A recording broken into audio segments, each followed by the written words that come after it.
And new at 4, the semiconductor shortage in the U.S. continues to have an impact on many of the products that we buy, everything from cars to cell phones.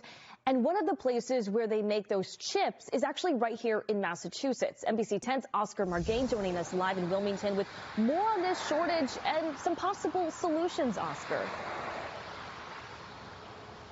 Yeah, that's right. And it really just comes down to investment. According to experts, it's simply just more expensive to produce these chips here. And that's why some companies are turning to Asia. Now the federal government and here locally, the Healy administration are turning to companies like Analog Devices to try to turn things around. They're one of the most valuable components made in today's world. Semiconductors, the size of a fingerprint, can help power everything from computers to smart devices and vehicles.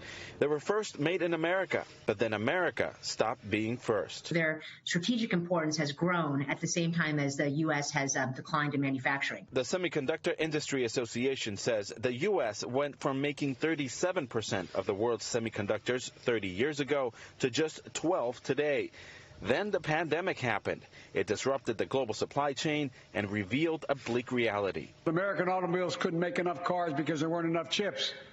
Car prices went up. People got laid off. Massachusetts Secretary of Housing and Economic Development, Yvonne Howe, recently visited Asia to learn what those countries are doing differently. They just were cheaper, faster, better, more advanced, and that kind of became a flywheel for them. So it's helped a lot of economies in Asia grow really rapidly, but to our detriment, because we did not have the same type of intentional government support, and we did not have the same type of coordination.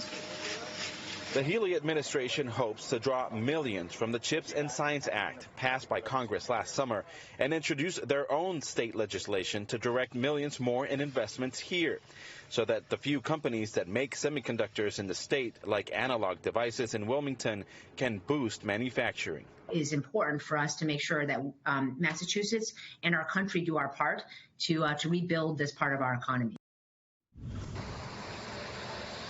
Now, Secretary Howe, who you just heard from right now, recently toured this facility here of Analog Devices with Governor Healy.